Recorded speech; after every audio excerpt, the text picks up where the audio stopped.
Hola, bienvenidos a Campus Noticias. El 9 de abril se cumplirán 80 años de impunidad del crimen de Eudoro Galarza, el primer periodista colombiano asesinado a razón de su oficio.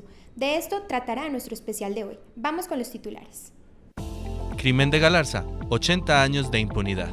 Asesinato de Orlando Sierra, único crimen resuelto.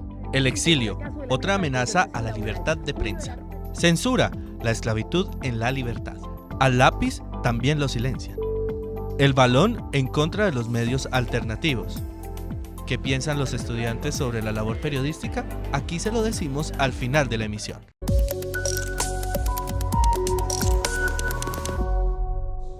El próximo 9 de abril se cumplen 70 años del veredicto que absolvió al teniente Jesús María Cortés en el caso de Eudoro Galarza Osa, el primer periodista asesinado del que se tiene registro en Colombia y el primero que quedó en la impunidad. Durante 13 años circuló La Voz de Caldas, el último impreso periodístico que dirigiría Galarza y por el que, el 12 de octubre del año 1938, fue asesinado gracias a un artículo que comprometía al batallón Ayacucho de Manizales y sobre todo a sus altos mandos. Uno de ellos, el teniente Jesús María Cortés, se encargó de reclamarle a Galarza en las propias instalaciones de La Voz de Caldas en el centro de la ciudad. 10 años después, horas antes del asesinato de Gaitán, Cortés Poveda quedaría absuelto del caso con una defensa sólida del caudillo liberal. El teniente Cortés, con base en la publicación del artículo, fue a hacer el reclamo a La Voz de Caldas, queriéndose entender con quien había dirigido el artículo. Y en base a eso empezaron las discusiones y en un momento determinado el teniente Cortés sacó su arma de dotación y le hizo 3 disparos a Eudoro Galarza. Con la justificación de que el teniente Cortés Poveda había actuado por la defensa de la institución militar, Jorge Eliezer Gaitán, amigo personal del victimario y defensor penal del mismo, ganó el juicio a las 2 de la mañana del día 9 de abril de 1948.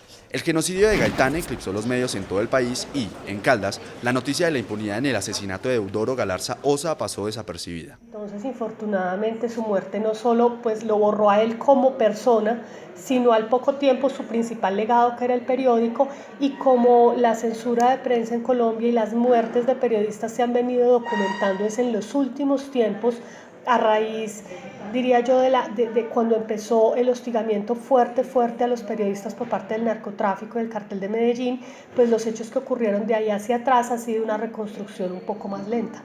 De la historia se desprende que fue un hombre íntegro, dedicado a su labor, era más un generador de opinión que un relator de noticias, aunque cumplía pues estas funciones en su periódico La Voz de Caldas, del cual fue fundador, especialmente a los jóvenes que se forman en la academia.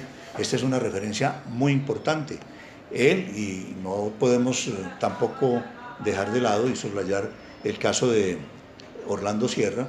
De La Voz de Caldas circularon 3.624 ejemplares entre el 17 de enero de 1926 y el 2 de mayo de 1939. La Universidad de Manizales ha declarado el 2018 como el año Eudoro Galarza Osa. Además, la Feria del Libro de Bogotá piensa realizar los días 18, 19, 20 y 21 de mayo encuentros especiales donde se rinda homenaje al primer periodista asesinado en Colombia.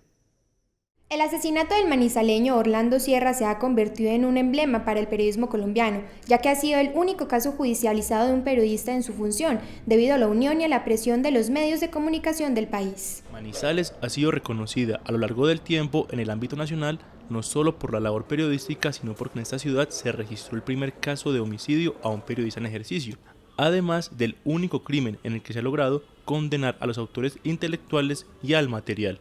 Orlando Sierra Hernández, quien era subdirector del periódico La Patria, fue abaleado el 30 de enero de 2002 por Luis Fernando Soto Zapata, sicario que según la ley actuó bajo las órdenes del entonces político caldense Ferney Tapasco. Sierra Hernández murió el 1 de febrero en el hospital de Caldas. El único caso que ha llegado hasta el fondo del autor intelectual de su asesinato ha sido el de Orlando.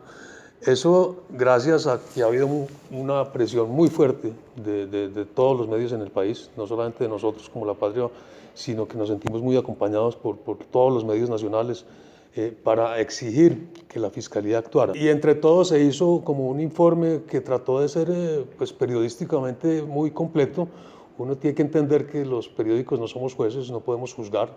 El autor material fue detenido y condenado a 19 años y 6 meses de prisión, pero Soto Zapata solo pagó 5 años y 8 meses. En 2008 fue abatido en Cali por la policía tras haber matado a un comerciante. En el caso Tapasco González, el juicio se inició en 2012 y en primera instancia fue absuelto el 24 de diciembre de 2013 por el juez único especializado de Pereira, Carlos Eduardo González, al señalar que no habían pruebas suficientes. Sin embargo, gracias a la apelación interpuesta por la Fiscalía, más la presión ejercida por 8 medios escritos a nivel nacional, el 24 de junio de 2015 se revocó esta decisión y el Tribunal Superior de Manizales le dictó una condena de 36 años, 3 meses y un día de prisión, además de 20 años de inhabilidad en las funciones públicas. En ese proceso lo que uno siente es que por investigar no se hizo lo suficiente, por condenar se hizo mucho, y que el proceso de Orlando Sierra es un proceso muy sensible para la gente de Caldas, la gente de Manizales, pero que esa misma sensibilidad los puso a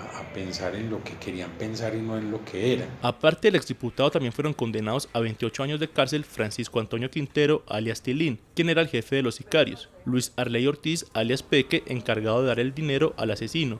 Igualmente se les dictó sentencia a los hermanos Fabio y Jorge Hernando López Escobar a 28 años, 10 meses y un día por coacción.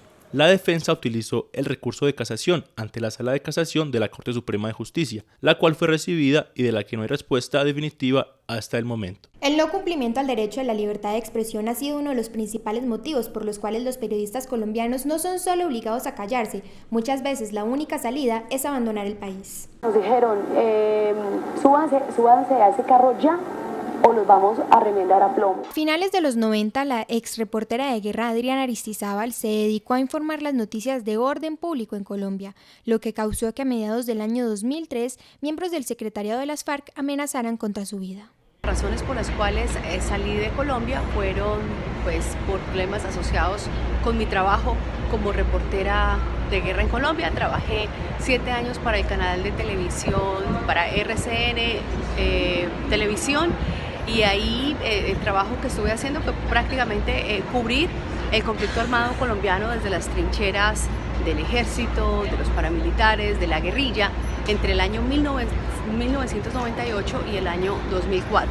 Ese trabajo y el ejercicio del periodismo en Colombia trajeron consigo muchísimos problemas por los cuales tuve que abandonar el país en el año 2004. Diego Fernando Hidalgo, editor judicial de La Patria y El Cubo, ha vivido una serie de amenazas por parte de los protagonistas de sus noticias más escandalosas, ocasionando que se abstenga de contar algunos hechos. Entra uno con personas que tratan de intimidarlo cuando saca informaciones judiciales. En una ocasión nos ocurrió un caso con una pareja de esposos que estafó a unas familias en Manizales con unos planes de viajes y no les cumplió. Ellos fueron condenados por un juez y cuando publicamos la información en el periódico, la esposa del señor llamó aquí a La Patria a amenazar a los periodistas y decir que por eso era que los periodistas aparecían boca abajo tirados en una cuneta. En el año 2014, 164 de ellos fueron obligados a callarse, mientras que otros no tuvieron esa opción. Desde 1977 hasta el 2015, 153 periodistas perdieron la vida por cumplir su labor, informar la verdad. La censura y la autocensura en Colombia es pan de cada día. Los medios tienen intereses propios y sus periodistas deben defenderlos, pues al ser privados se ligan a seguir una línea editorial. A pesar de que en el artículo 20 de la Constitución Política Colombiana se garantiza el derecho a la libre expresión, en el país las intimidaciones desde el poder en los medios han callado más de una voz. Sin embargo, al ser organizaciones privadas no hay mucho por hacer, pues cada uno tiene su propia línea editorial e intereses particulares. Digamos que en términos de defensa todo está por decirse, porque digamos que de alguna forma los medios de comunicación tienen como parte de su libertad de expresión y su libertad de información, tienen derecho a plantear sus líneas editoriales, ¿sí? Es decir, vamos a encontrar medios que van a preferir ciertos temas sobre otros, vamos a encontrar medios que van a preferir ciertas perspectivas sobre un tema que otras perspectivas, entonces es muy difícil pensar que un periodista puede escribir como quiera dentro de un medio de comunicación. Para eso digamos que hay una línea editorial y para eso existen unos editores. Según la FLIP, en 2017, 129 periodistas fueron víctimas de amenaza, lesiones y estigmatización. En algunos casos decidieron no participar más en este oficio, retirándose de sus cargos, mientras que otros hicieron caso omiso a las agresiones. Debo decir que he recibido el mayor respeto, nunca me han dicho para los medios de comunicación frente a los cuales he trabajado que debo sacar esta información o no la debo sacar, o que debo hablar de esto mal o bien. Siempre he visto ese respeto por parte de mis jefes y eso lo agradezco muchísimo, pero como periodista lógicamente tenemos que tener muy presentes la línea editorial de cada noticiero, que es diferente en cada medio de comunicación. Según la cuarta encuesta nacional a periodistas del año 2016, en la región central, el 55% de los periodistas han cambiado de posición editorial a cambio de una pauta publicitaria. El 16% acepta haberse autocensurado por la misma causa. La caricatura es considerada como un modo de periodismo de opinión. Julio César González, conocido como Matador, es un reconocido caricaturista que debido a amenazas decidió abandonar sus redes sociales. Debido a las amenazas hacia Matador, caricaturistas y columnistas caldenses se manifestaron contra las agresiones cometidas en las redes sociales. Igualmente, reclamaron un mayor control sobre este tipo de situaciones por parte de las entidades encargadas. Sí, las redes sociales hay que tomarlas en serio. Lo que diga una persona por ahí puede que la persona que haya hecho la amenaza lo haya hecho por molestar, pero otra persona que sea mucho más radical puede ir a tomar acciones en ese caso y generar sí un daño. Entonces la Fiscalía, por ejemplo, sí debería tomar como más protagonismo en este caso y investigar seriamente a las personas que hicieron esas amenazas. Ellos recalcan que no se debe permitir la censura por parte de los poderes económicos y políticos y reiteraron que el castigo hacia este tipo de conductas debe ser mayor. Asimismo, esperan un mayor respeto hacia los diferentes estilos del periodismo y la opinión, incluido el humor. Pues creo que Colombia tiene mucho camino por recorrer. Lo primero es que los poderosos, bien sea que estén en la clase política o en la clase económica, tienen que respetar, porque la Constitución y las leyes ordenan precisamente eso, tienen que respetar a quienes opinan en contra. El humor ha sido utilizado durante toda la vida y durante toda la modernidad, pues precisamente para, digamos, demostrar la insatisfacción o la oposición que tienen porciones de ciudadanos contra las políticas, y eso tiene que hacer parte del ejercicio democrático. Según la Fundación para la Libertad de Prensa, desde 2006, las amenazas a periodistas se han incrementado de manera progresiva hasta casi duplicar las cifras. En este periodo de tiempo, 909 periodistas han sido amenazados en el país y 16 periodistas y comunicadores han sido asesinados en su oficio. Este año la DIMAYOR sacó una nueva resolución para los medios de comunicación que transmiten y cubren los equipos de fútbol profesional colombiano. Este estatuto causó rechazo entre los periodistas del país. En Manizales se reportan hasta el momento 2 casos de censura. En el partido del Once Caldas vs Río Negro, el reportero gráfico de La Patria Freddy Arango fue retirado del campo de juego después de fotografiar lo sucedido con el drenaje de la cancha del Estadio Palo Grande. Según el protocolo de la DIMAYOR, ningún reportero gráfico puede publicar fotos durante el partido y 1 hora después debido a los derechos de televisión. En este momento el caso está siendo investigado por la FLIP. Voy a esperar a ir el próximo miércoles, que es el miércoles en 8 días, a cubrir el próximo partido que hay aquí en Manizales con el Once Caldas. El cuento es que están esperando que haya para allá quitarme la credencial y no poder cubrir el partido. Freddy Arango no ha sido el único que se ha pronunciado sobre el tema de acreditaciones de la DIMAYOR. Casablanca, un medio de comunicación de la ciudad y con problemas de censura en el pasado por el equipo Albo y el ente regulador, también lo hizo. Este caso, y algunos como el del Rincón Vinotinto en Ibagué y el Aguante Rojo en Cali, han criticado los procesos de acreditación en la división mayor del fútbol profesional colombiano. Sí, me parece que los criterios en la DIMAYOR hay que revisarlos para medios de comunicación. Creo que deberían ser más profundos en el análisis que se está haciendo de un personaje, de un medio de comunicación, para así poder tildarlo o de portal de hinchas o de medio, ¿cierto? Porque eso lo van haciendo de buenas a primeras. Creo que hay que hacer un análisis introspectivo de cada medio para que se den cuenta. Con este son 4 los casos reportados este año criticando los criterios de acreditación en el fútbol profesional colombiano. Para la defensa de estos, la Fundación para la Libertad de Prensa en abril de 2017 mandó una carta a Coldeportes solicitando que se revisaran los criterios de acreditación en el fútbol profesional colombiano, pero esta aún no ha obtenido una respuesta formal. Uno de los temas que aqueja el periodismo en el país es la censura a la que se ven expuestos y con la que tienen que lidiar a diario los profesionales de este campo. Le preguntamos a la ciudadanía su punto de vista frente a la labor periodística. Considero que el periodismo en Colombia requiere de mucha valentía y de interés para poder desarrollar esta profesión de manera que sí se le informe al pueblo lo que sí debe ser, no primado por ideologías o por poderes económicos, políticos, que siempre han dominado por décadas este país, y hay muy pocos periodistas que han podido lograr desarrollar esta tarea de la manera que debe ser. Pienso que el periodismo hoy en día está polarizado por los grandes medios de comunicación y por los políticos. Creo que muchas veces no se maneja la verdad y no se neutraliza. Creo que esto debe cambiar y debe valorarse más la información periodística que se da. El papel periodístico en Colombia, y no solamente en Colombia, sino en el mundo entero, es el hecho de comunicar y de enlazar el pueblo con dirigentes, gobernantes y esas ramas del poder que muchas veces no tienen un contacto directo con el pueblo. El periodismo en Colombia, como en cualquier democracia, tiene un papel fundamental porque es de alguna manera una forma de hacer control político. Me parece que el papel periodístico en Colombia es la oportunidad que tenemos los periodistas de denunciar, de investigar y de mostrar la realidad que está pasando en el país. Pienso que el rol periodístico en Colombia debe cambiar porque trabaja en pro de unos intereses políticos y económicos y deja de lado el fin principal, que es contarle al pueblo la verdad. Yo creo que el papel del periodismo en Colombia es fundamental para crear un montón de imaginarios. ¿Qué pasa con la no les creemos mucho a los no es que no le creemos a los comunicadores sociales o a los periodistas, no le creemos, es donde salen. Según la Fundación para la Libertad de Prensa, el 2017 estuvo marcado por decisiones judiciales en contra de la labor periodística que dejan precedentes para los reporteros. Esta entidad documentó 6 casos en los cuales distintas autoridades públicas solicitan a periodistas o medios de comunicación que les dieran acceso a sus fuentes, violando la garantía del secreto profesional. La Escuela de Comunicación Social y Periodismo de la Universidad de Manizales ha declarado el 2018 como el año Eudoro Galarza Osa, como un homenaje en su nombre. Esta es la pieza de la campaña.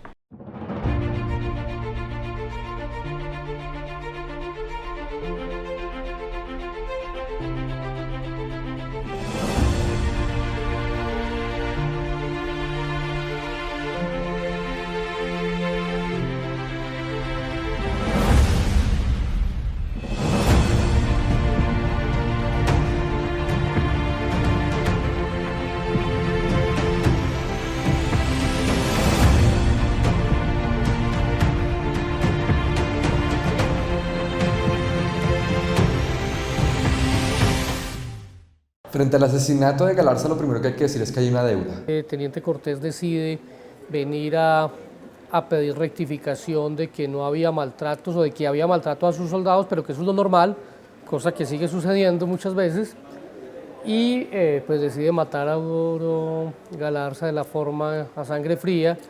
Y lo peor es pues que a la justicia no le importó. Al dolor de la muerte se sumó también el dolor de la impunidad, de que su asesino fuera declarado inocente en razón a una supuesta defensa del honor militar. Lo más simpático es de que entonces el gran líder y el gran defensor de los derechos humanos, Jorge Eliezer Gaitán, se presta o hace este negocio y logra sacar libre a este reconocido asesino. El periódico no sobrevivió ni siquiera un año. Bien vale la pena que se le reconozca porque claramente era una época distinta y enfrentarse a los militares en esa época sí que tenía valor, siendo valeroso hoy. La lección que nos deja esto es que al igual que en ese entonces, hoy la impunidad sigue siendo una regla frente a los crímenes de periodistas y no la excepción.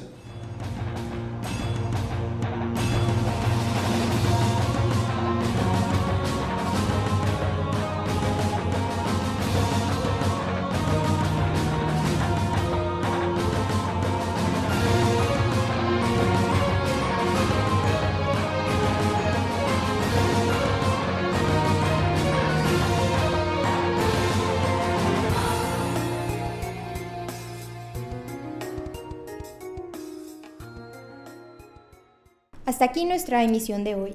Y recuerde, este especial es realizado en memoria de todos aquellos periodistas que han sido asesinados a razón de su oficio.